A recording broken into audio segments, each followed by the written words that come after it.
આજે આપણે બનાવીશું આખી ભરેલી કેરીનું અથાણું, જેને દાબડા કેરીનું અથાણું પણ કહેવાય છે. ને આ અથાણું બનાવીને તમે આખું વર્ષ સ્ટોર પણ કરી શકો છો ને અથાણાનો ટેસ્ટ પણ આખું વર્ષ એવો ને એવો જ રહે છે. તો અથાણા માટે અહીં મેં 1 કિલો નાની આખી કેરી લીધી છે. આ કેરીમાં જાળી ના પડી હોય એવી કેરી લેવાની છે અને કેરી એકદમ કડક લેવાની છે, જેથી અથાણું આખું વર્ષ સારું રહે. કેરીને સારી રીતે ધોઈ અને કોરી કરી લેવાની છે. હવે કેરીના ઉપરના ભાગને કટ કરી આ રીતે કટ લગાવી લેવાના છે. જેમ આપણે રીંગણમાં કટ લગાવીએ બસ એ રીતે જ કટ લગાવવાના છે. કેરીમાંથી ગોટલીનો ભાગ કાઢી લેવાનો છે. તો આવી રીતે જ બધી કેરીમાં કટ લગાવી લેવા અને કેરીની ચીર ના થાય એનું ખાસ ધ્યાન રાખવાનું છે. હવે કેરીમાં ભરવા માટે મેં આખું મીઠું લીધું છે. આ મીઠું નાખવાથી અથાણું સારું રહે છે અને સ્વાદ પણ સારો લાગે છે. અડધા વાટકા જેટલી હળદર ઉમેરી મિક્સ કરવાની છે અને આ રીતે બધી જ કેરીમાં મીઠું ને હળદર ભરી દેવાનું છે. કેરી ભરાઈ જાય એટલે એને મોટી તપેલીમાં અથવા તો આવા કોઈ બાઉલમાં ભરી કેરી 24 કલાક માટે ઢાંકીને મૂકી રાખવાની છે. હવે આપણે કેરીમાં ભરવાનો મસાલો બનાવવા માટે 500 ગ્રામ મેથીને ખાટા પાણીમાં પલાળી રાખવાની છે. ને જો તમારી પાસે ખાટું પાણી ના હોય તો આપણે જે હળદર મીઠાવાળી કેરી ભરી છે તેમાંથી 10 થી 12 કલાકમાં પાણી નીકળી જશે, તો એમાં પલાળી દેવાની. આ મેથીને પણ 7 થી 8 કલાક પલાળી રાખવાની છે, જેથી તે સારી રીતે ફૂલી જાય. આપણે જે કેરી ભરી છે તેને 4 થી 5 કલાકે આવી રીતે હલાવી મિક્સ કરી દેવાની, જેથી બધી જ કેરી સારી રીતે પલળી જાય. તો 24 કલાક પછી આપણે આ કેરીને સૂકવવા રાખી દઈશું, જેથી કેરીમાંથી બધું જ પાણી નીતરી જાય અને કોરી થઈ જાય. આપણી મેથી પણ અહીં સારી રીતે ફૂલી ગઈ છે, તો એને પણ કોરા કપડામાં સૂકવી દઈએ, જેથી એકદમ સરસ રીતે કોરી થઈ જાય. હવે 5 થી 6 કલાક પછી જોઈએ તો કેરીને મેથી બંને સારી રીતે કોરા થઈ ગયા છે. હવે આપણે કેરીમાં ભરવા માટેનો મસાલો બનાવી લઈએ. તો એના માટે 50 ગ્રામ જેટલા મરીને અધકચરા વાટી લેવાના છે.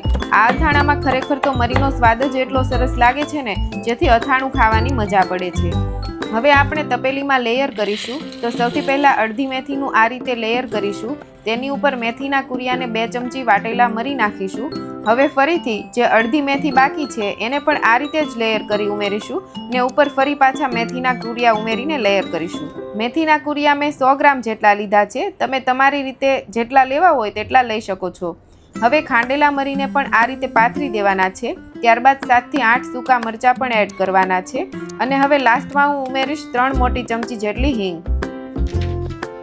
હવે બીજી તપેલીમાં 3 કપ જેટલું તેલ લઈ ગરમ કરવાનું છે.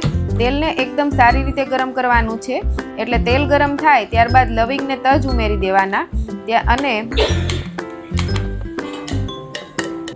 એના પછી હિંગ ઉમેરી ને તેલને ઢાંકી દેવાનું, જેથી વઘાર સારો બેસી જાય. હવે ગેસ બંધ કરી વઘારને મેથી પર રેડી દેવાનો છે ને આ રીતે તેલને બધી સાઈડ ઉમેરવાનું છે, જેથી બધો જ મસાલો સારી રીતે ગરમ થઈ શેકાઈ જાય. હવે મસાલાને થોડીવાર માટે ઢાંકી રાખવાનો છે. થોડીવાર પછી અડધા વાટકા જેટલું મીઠું ઉમેરવું અને 2 ચમચી જેટલી હળદર નાખવાની છે. હવે મસાલાને સારી રીતે મિક્સ કરવાનો છે અને સાવ ઠંડો થાય ત્યાં સુધી એમ જ રહેવા દેવાનો છે. હવે 1 વાટકો લાલ મરચું ઉમેરીને મસાલામાં સારી રીતે મિક્સ કરવાનું છે. અહીં મસાલો સાવ ઠંડો થાય ત્યાર પછી જ મરચું મિક્સ કરવાનું છે, નહીતર મરચું બળી જશે અને અથાણાનો ટેસ્ટ સારો નહીં આવે. તો આ વાતનું અહીં ખાસ ધ્યાન રાખવાનું છે. હવે આપણો મેથીનો હવેજ એકદમ સરસ રીતે તૈયાર થઈ ગયો છે અને તમે જોઈ શકો છો કે એકદમ લાલ અને ચટાકેદાર આપણો હવેજ બનીને તૈયાર થયો છે. આ મસાલો સાવ ઠંડો થાય ત્યાર પછી જ આપણે કેરીમાં ભરવાનો છે. તો હવે બોટલમાં પહેલાં આ રીતે મસાલાનું લેયર કરી દેવાનું છે અને હવે મસાલાને કેરીમાં સરસ રીતે ભરવાનો છે. જેમ આપણે રીંગણમાં મસાલો ભરીએ બસ એવી રીતે જ આ કેરીમાં દાબીને મસાલો ભરવાનો છે, જેથી કેરી એકદમ સરસ રીતે સ્ટફ થઈ જાય અને કેરી પણ કડક રહે. તો આવી જ રીતે બધી કેરીને આપણે ભરી લેવાની છે ને એક પછી એક આ રીતે ઊભી ગોઠવી લેવાની છે. ત્યારબાદ ઉપર ફરી મસાલાનું એક લેયર કરવાનું છે ને ઉપરથી ફરીથી આ રીતના કેરી ગોઠવી દેવાની છે. હવે જરૂર લાગે તો બરણીમાં ઉપરથી તેલ ઉમેરી દેવું. જો આ રીતે અથાણાને સ્ટોર કરશો તો આખું વર્ષ અથાણું સારું રહેશે ને સ્વાદ પણ એવો ને એવો જ રહેશે. આ અથાણાને તમારે ફ્રીજમાં રાખવાની પણ જરૂર નથી. બસ આ રીતે સ્ટોર કરી બહાર જ રાખી શકો છો. તો તૈયાર છે આપણું મેથીયા કેરીનું કે દાબડા કેરીનું અથાણું. આ અથાણાને તમે 15 થી 20 દિવસ પછી આરામથી ખાઈ શકો છો. તો તમે પણ આ રીતે એકવાર જરૂર ટ્રાય કરજો ને તમારું અથાણું કેવું બન્યું એ મને કમેન્ટમાં કહેજો.